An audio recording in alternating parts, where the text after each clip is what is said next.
नमस्कार, news capital express में आपका स्वागत है। शुरुआत करते हैं खास खबर के साथ। भोपाल ज्ञानवापी मामले पर मध्य प्रदेश की पूर्व मुख्यमंत्री उमा भारती ने बड़ा बयान दिया है। उन्होंने कहा कि मेरी अपील है कि याचिका पर हमें उत्तेजित नहीं होना चाहिए। उन्होंने कहा कि मुस्लिम और हिंदू समाज में अंतर है। हिंदू समाज देवी देवताओं के खिलाफ सुन सकता है, मुस्लिम अपने नबी के खिलाफ नहीं सुन सकता।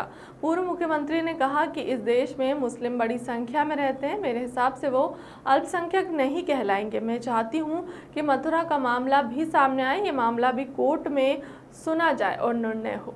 हाईकोर्ट जाएंगे इस फैसले के बाद? उनको अधिकार है हाईकोर्ट जाने का और वो इस अधिकार का पूरा उपयोग करने का अधिकार रखते हैं, इसलिए हम उनको इस अधिकार से नहीं रोक सकते।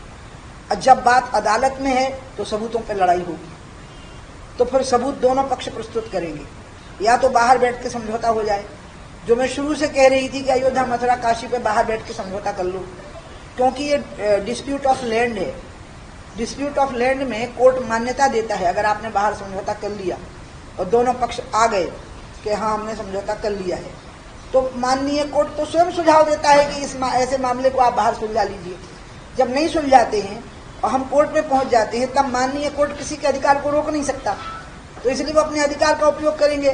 मैं आज भी यही कहूंगी कि बेहतरी इसी में है कि बाहर बैठ करके मथुरा और काशी, मैं अकेले काशी की बात नहीं करूंगी, क्योंकि काशी में हमारे ज्योतिर्लिंग हैं, काशी विश्वनाथ, विश्वेश्वर, संपूर्ण विश्व के स्वामी। काशी शिव के त्रिशूल पर टिकी हुई नगरी है और काशी में गंगा का भी अद्भुत स्वरूप है, और इधर मथुरा जो है वो भगवान श्री कृष्ण की जन्मभूमि है। तो मैं तो चाहती हूँ कि मुस्लिम समुदाय ही आगे बढ़ के कह दे। ये बात मैंने उस दिन भाषण में भी कही कि हिंदुओं का दिल इतना बड़ा है कि अगर मुस्लिम समुदाय ने ये तीनों स्थान में, उस भाषण की कॉपी निकलवाने वाली मैं आपको भिजवाऊंगी, कि अगर आपने आगे बढ़कर के मुस्लिम समुदाय ने कह दिया कि ये 3 स्थान हिंदुओं के, तो बाकी किसी मस्जिद को क्षति ना पहुंच पावे, इसके लिए हिंदू समाज ही लठ लेके खड़ा हो जाएगा। लेकिन कम से कम थोड़ी सी तो दरिया दिली दिखाइए, उनकी भावनाओं का थोड़ा सम्मान करिए। लेकिन चूंकि वो नरसिंह राव जी की सरकार थी, उन्होंने नहीं माना, विधेयक में हमारे संशोधन नहीं लिए, तो हमने बायकॉट कर दिया था। मैं अभी भी चाहती हूँ कि वो रास्ता निकले, वही रास्ता। कारण यह है कि दोनों समुदाय की तरफ से जो सामंजस्य की अप्रोच होनी है, अभी तो यह है कि वो सम्मान के साथ में फैसले को सुन लेते हैं। जैसे उस दिन में पार्लियामेंट में जब मैं बोल रही थी तो मैं यही कह रही थी कि देखो आज मौका है, आप 2 स्थानों को जोड़ के विधेयक पारित कर दो तो हिंदू खुद डंडा लेके खड़े हो जाएंगे और सभी धर्म स्थानों की रक्षा करेंगे। ये 3 छोड़ दो। लेकिन कितनी बेइज्जती झेली, कितना अपमान झेला, कितने लोग जेल गए, कितना हमने अपमान, हंसी, उपहास, निंदा, क्या नहीं झेला। हमारी पार्टी के ही कुछ नेता हमारे खिलाफ स्टेटमेंट दे दिए, ये स्थिति बन गई थी उदारवादी नेता बनने के चक्कर में। लेकिन अंत में कुछ लोग डटे रहे मैदान में, तो वो काम हो पाया।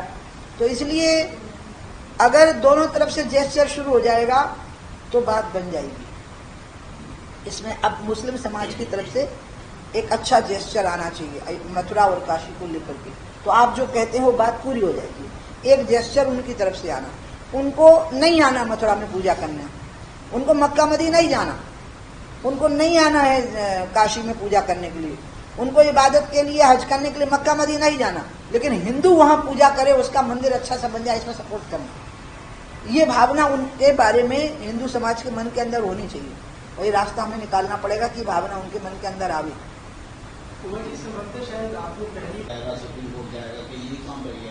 मैं कोर्ट को कोई टर्म डिक्टेट नहीं कर सकती, और मामला खिंचता है कि नहीं खिंचता है, ये सब कोर्ट को ही फैसला करना पड़ता है। मैं तो इतना कह सकती हूँ कि बहुत शांति से हो गया था समाधान, नहीं तो ऐसा लगता था जो माहौल बनाया गया था वो मैं कभी भूलूंगी नहीं। 6 दिसंबर की घटना के बाद पूरा देश शांत था। अचानक कांग्रेसियों को और वामपंथियों को लगा कि इतनी शांति क्यों है, तो उन्होंने भोपाल का ही आपको स्मरण होगा, 6 दिसंबर की घटना हुई, 7 दिसंबर को शांति रही, और 8 दिसंबर को कांग्रेसी और वामपंथी काली पट्टी निकाल के जुलूस निकालने निकले और दंगे शुरू हो गए। बिल्कुल प्रायोजित दंगे थे, कांग्रेस के द्वारा, समाजवादियों के द्वारा और वामपंथियों के द्वारा। कुछ नहीं होने वाला था। अभी भी जब सर तन से जुदा, सर तन से जुदा, ये बातें जब शुरू हुई काशी के मुद्दे पे, नुपुर शर्मा के बोलने के बाद। उसके बाद एक भी नहीं बोला कि अब मुझे यहाँ डर लग रहा है। जो फिल्मी हीरो कह रहे थे कि हमें भारत में डर लगता है, अचानक उन्हें डर लगना बंद हो गया।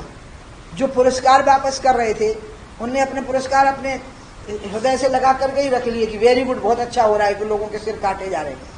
अब मुझे पूछना है जे आमिर खान से, जे शाहरुख खान से, जे सैफ अली खान से, कि तुमको अब डर नहीं लगा जब सर तन से जुदा की बात हुई? कहाँ चला गया तुम्हारा डर? ऐसे ही लोग हैं जो देश का माहौल खराब कर रहे हैं। मेरी आज भी ये धारणा है कि फिल्म स्टार्स को पॉलिटिकल कमेंट नहीं करने चाहिए, क्योंकि हर पार्टी में उनके फैन होते हैं। मैं उत्तर मैंने आप लोगों को हमेशा लंबा ही देती हूँ, क्योंकि शॉर्ट में मैंने कह दिया जो मुझे कहना था। मैं एक उदाहरण आपको दूंगी।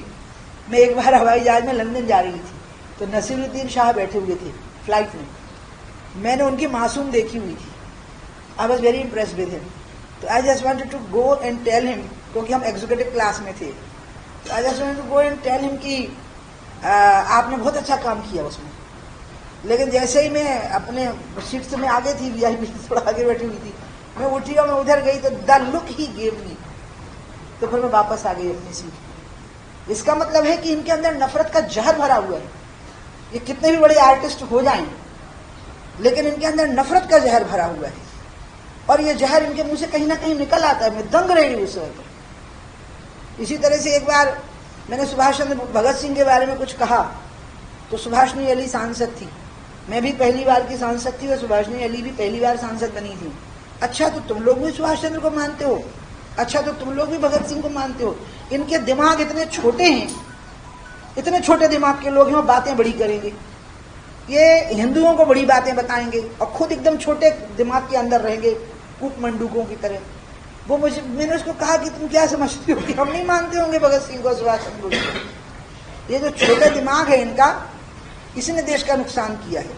और इसलिए अब बिल्कुल चुप रहना सबको। अभी चुप थे ना तुम सर तन से जुदा पे, तो अब चुप रहना है सबको। बाइकआउट होने का तो कारण दूसरा है। आपने देखिए मुझसे बहुत गहरा सवाल किया है, तो मैं बहुत गहरा उत्तर दूंगी। आप या तो उसको दिखाइएगा मत, और नहीं तो पूरा दिखाइएगा।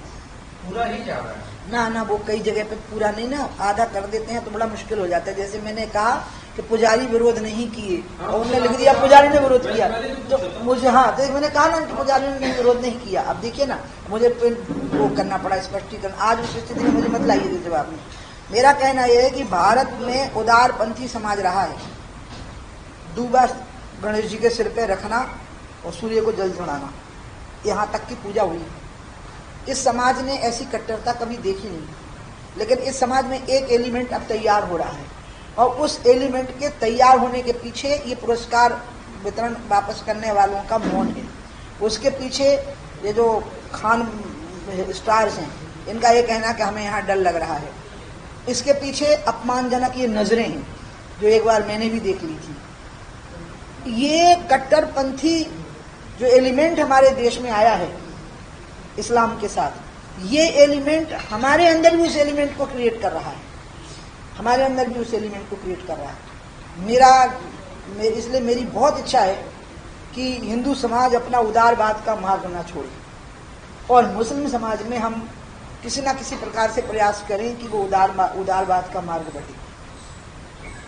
बाइकआउट को लेकर आप समर्थन करते हैं? बाइकआउट की बात जो आपने